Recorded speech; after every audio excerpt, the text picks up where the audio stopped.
अस्सलाम वालेकुम जी, कैसे हैं आप सब? मैं हूं आपका दोस्त Ashariq Khalid and welcome back to another video. India ने आज इंग्लैंड को हराकर टी20 वर्ल्ड कप 2026 के फाइनल के लिए क्वालिफाई कर लिया और अब ये फाइनल होगा 8 मार्च को न्यूजीलैंड वर्सेस इंडिया।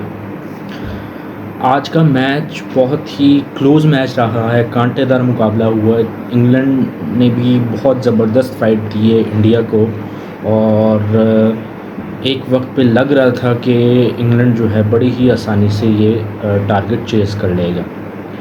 इंग्लैंड के कप्तान हैरी ब्रोक ने पहले टॉस जीत कर इंडिया को बैटिंग की दावत दी और इंडिया ने जो है वो पहले बैटिंग करते हुए 254 रन्स जो हैं वो स्कोर किए। ये किसी भी फाइनल के लिए जो है, एक फाइनल मुकाबले के लिए जब आप सेमीफाइनल खेल रहे होते हैं, एक बड़ा गेम होता है, तो उसके हिसाब से ये फर्स्ट इनिंग्स का बहुत ही बेहतरीन स्कोर है और ओवरऑल टी20 में भी ये बहुत ही बड़ा और बहुत ही अच्छा स्कोर है। संजू सैमसन 89 उन्होंने रन्स आज स्कोर किए, लेकिन जब वो 15 रन्स पर थे तो जोफ्रा आर्चर की बॉल पर जो हैरी ब्रोक ने उनका कैच ड्रॉप किया, तो वहाँ से मैं समझता हूँ कि उनको बहुत वो चीज़ महंगी पड़ गई। और उसके बाद जिस तरह से संजू सैमसन ने एक्सेलरेट किया है, 89 रन्स, बड़ी ही ज़बरदस्त इनिंग्स उन्होंने खेली है। उसके साथ साथ जब वो आउट भी उनके साथ के बैट्समैन आउट भी हो रहे थे, जैसे अभिषेक शर्मा आउट हो गए, या मैं कहूँ आपके ईशान किशन आउट हो गए, उसके बावजूद भी वो हिटिंग लगाने से बिल्कुल भी जो है वो घबरा नहीं रहे थे और यही एक अच्छे बैट्समैन की निशानी होती है। आप संजू सैमसन का आपने कैच ड्रॉप किया और ये इंडियन बैटर्स जो हैं ये आपको दोबारा चांस नहीं देते हैं। आपने एक दफ़ा इनका कैच ड्रॉप कर दिया, चांस मिस कर दिया, ये आपको बार बार मौके नहीं देंगे, अपनी विकेट आपको बार बार तोहफे में नहीं देंगे। वो एक बार होते और एक बार जो है वो मिल गया था आपको मौका, लेकिन आपने जो है उस मौके को गंवा दिया।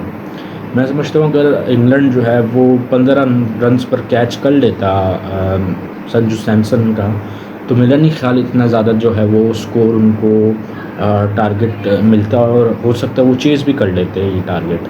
और आखिरी बॉल तक जो है उन्होंने बड़ी ज़बरदस्त फाइट दी है और आउटस्टैंडिंग मैच रहा है। उसके अलावा अगर मैं बात करूँ शिवम दुबे की, जब संजू सैमसन आउट हुए तो शिवम दुबे ने भी जिस तरह से हिटिंग की, 43 रन्स उन्होंने स्कोर किए। ईशान किशन ने 39 रन्स बनाए और हार्दिक पांड्या ने फिर आखिर में आकर 27 रन्स इंपॉर्टेंट रन स्कोर किए और 254 जो है वो इंडिया ने बनाए।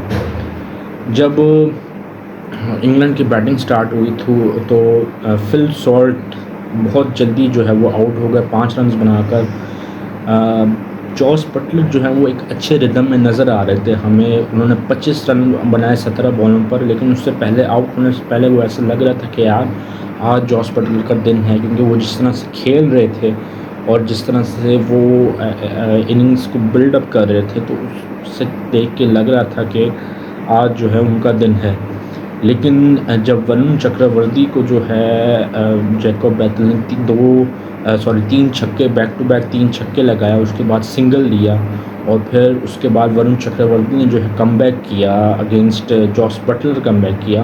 गूगली कराए जॉस बटलर जो है वो उसको पिक नहीं कर पाए, लेकिन वो और उसके बाद वो आउट हो गए।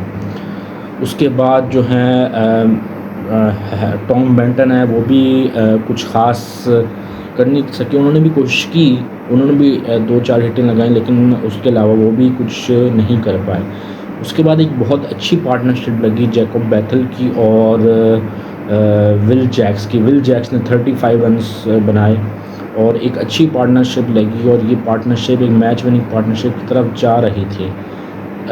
लेकिन उसके बाद जिस तरह से इंडिया ने कमबैक की और जो कमबैक उनका था वो मैं समझता हूँ कि बुमराह ने सारा गेम आके चेंज किया है। तो वो जो बुमराह के कहे हैं उसने बिल्कुल जो है वो गेम बिल्कुल चेंज कर दिया और बहुत ही ज़बरदस्त उसने बॉलिंग की, परफेक्ट यॉर्कर्स उसने लगाए और जिस काम के लिए बुमराह को रखा हुआ था सूर्या कुमार यादव ने, वो बिल्कुल वो चीज़ उनको प्रोवाइड की है बुमराह ने। तो बुमराह ने जिस तरह से गेम बदली है वहाँ से, तो आउटस्टैंडिंग जो है वो यही एक वर्ल्ड क्लास बॉलर की निशानी होती है कि जब आपकी टीम को आपसे जो रिक्वायर्ड होता है वो आप उस चीज़ को पूरा करके देते हैं। बुमराह ने एक्सीलेंट बॉलिंग की है आज और 1 विकेट उन्होंने हासिल किए 4 ओवरों में 33 रन देकर, आउटस्टैंडिंग बॉलिंग। उसके बाद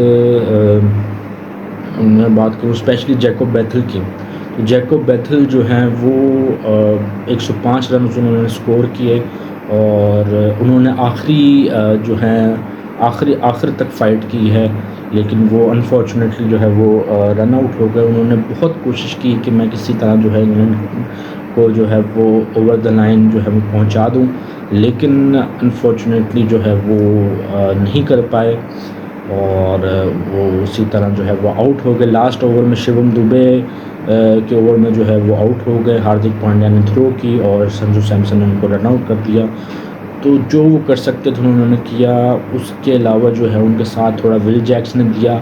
उसके अलावा मैं समझता हूँ कि किसी और ने कुछ इतना बड़ा कुछ ख़ास उनका साथ नहीं दिया। आखिरी ओवर में जो है आखिरी ओवर तक जो है आखिरी ओवर में 4 बॉलों पर जोफ्रा आर्चर ने 19 रन बनाए, 3 छक्के लगाए और यही अगर चीज़ थोड़ा पहले कर लेते, शुरू में ये चीज़ अगर इंग्लैंड कर लेती तो हो सकता है जो ये टारगेट चेज़ हो सकता था, क्योंकि सिर्फ 7 रन से जो है वो इंडिया ये मैच जीता है। 246 इंग्लैंड ने बनाए हैं, 253 जो है वो 254 जो है इंडिया ने बनाए थे। 254 का टारगेट था, तो अगर थोड़ा सा पहले ये चीज़ कर ली थी इंग्लैंड की टीम तो हो सकता है ये टारगेट चेज़ हो जाता। लेकिन अगेन जिस तरह की फ़ाइट दिखाई है आज इंग्लैंड ने और बहुत ही ज़बरदस्त उन्होंने आज परफॉर्मेंस दी है। और बॉलिंग में तो हम नहीं कह सकते उन्होंने कुछ ख़ास अच्छा किया, क्योंकि और तो 250 ना पड़ता, लेकिन बैटिंग में जिस तरह से उन्होंने परफॉर्म किया है, क्योंकि इतना एक्सपेक्ट नहीं किया जा रहा था कि इंडियन बॉलिंग के सामने इस तरह की परफॉर्मेंस देना एक्सपेक्ट नहीं किया जा रहा था। लेकिन जिस तरह से जैकब बैथल ने एक्सेलरेट किया, जिस तरह से उनका विल जैक्स ने साथ दिया, आउटस्टैंडिंग फाइट और एक तालियां बनती हैं जैकब बैथल के लिए और इंग्लैंड की टीम के लिए। उन्होंने जिस तरह से चेज़ में वो गए और आउटस्टैंडिंग इनिंग्स। और अगर मैं उसके अलावा इंडिया की बॉलिंग की बात करूं तो इंडिया की बॉलिंग में जो है 50 रन जो है हर्षदीप सिंह ने दे दी और आज वरुण चक्रवर्ती ने 60 प्लस रन्स दिए। मतलब वरुण चक्रवर्ती ऐसा बॉलर नहीं है कि वो इतने ज़्यादा रन्स दिए। इस टूर्नामेंट में उसने 2 दफ़ा 40 रन दे दिए एक मैच में, ठीक है, 2 दफ़ा 40 रन दे दिए 2 मैचेस में, और एक जो है अभी 60 प्लस रन्स दिए हैं। तो वरुण चक्रवर्ती आज फिर महंगा गया। उसने 1 विकेट ली है उसकी जो हॉस्पिटल की, लेकिन वो बहुत महंगा गया आज। तो अब इंडिया का फाइनल जो है वो अगला न्यूजीलैंड से है 8 मार्च को, और देखते हैं उसमें क्या होता है। आज की अगर मैं बॉलिंग की बात करूं इंग्लैंड की, तो 2 विकेटें उनके हिस्से में आई हैं। विल जैक्स के 2 जो हैं वो आदिल रशीद के हिस्से में आई हैं।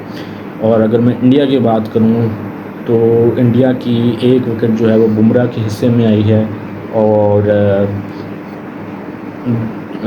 1 विकेट जो है वो बुमराह के हिस्से में आई है, 1 अर्शदीप के हिस्से में आई है, 1 अक्षर पटेल के हिस्से में आई है और 1 जो है वो वरुण चक्रवर्ती के हिस्से में आई है। तो मतलब इस तरह की जो चीज़ है ये मेरे ख़्याल से जो है अब एज़ अ टीम भी इंडिया को सोचना पड़ेगा कि हमने आज कहाँ गलतियाँ की हैं, जहाँ पर जो है वो हमें इतना बड़ा टारगेट भी चेंज होते रह गए। बहरहाल ये शुरू में मुझे लगा था कि जब इंग्लैंड ने टॉस जीतकर पहले बॉलिंग का फ़ैसला किया तो मुझे थोड़ा लगा था कि यार अंडर प्रेशर, इतना बड़ा सेमीफाइनल गेम है, अंडर प्रेशर और आपने पहले सामने वाली टीम को बैटिंग की दावत दे दी और इंडिया जैसी टीम को आपने बैटिंग की दावत दे दी है, ऊपर से फिर एक कैच भी आपने संजू सैमसन का इन फॉर्म बैटर्स का कैच छोड़ना, तो वो भी मुझे थोड़ा सा लगा था कि यार ये थोड़ा गलत फ़ैसला है, क्योंकि हमेशा बड़े मैच में ये होता है कि आप रन ऑन द बोर्ड करें और अगली टीम को प्रेशर में लाएँ।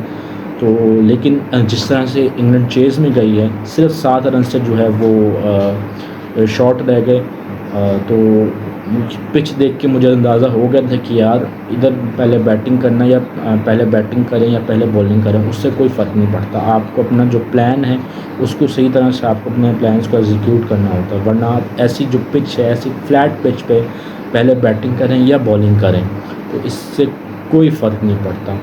तो अगेन इंग्लैंड की जितनी तारीफ़ कीजिए आज बहुत कम है।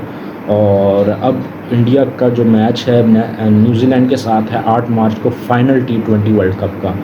अब देखना ही है, मेरे हिसाब से तो न्यूजीलैंड जो है वो बिल्कुल चढ़ के आएगी इंडिया पे, क्योंकि आईसीसी टूर्नामेंट्स में जो है वो न्यूजीलैंड इंडिया को पकड़ लेती है। और अब देखना ये है कि अब जो फाइनल है क्या उसमें भी इंडिया को पकड़ पाते हैं ये या न्यूजीलैंड वाले या नहीं, तो देखना होगा कि वो किस तरह की परफॉर्मेंस देती है न्यूजीलैंड की टीम। जैकब बैथल अगेन उनके लिए तालियां, और अफसोस मुझे हुआ कि उन्होंने बहुत मेहनत की लेकिन वो अपनी टीम को नहीं जिता पाए।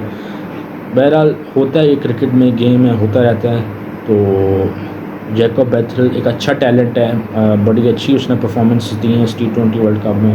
तो मुझे तो बड़ा पसंद आया वो इंग्लैंड का जो यंगस्टर है, तो मुझे तो बड़ा पसंद आया जिस तरह से उसने आज गेम को लेकर चला और throughout the world cup game को लेकर चला।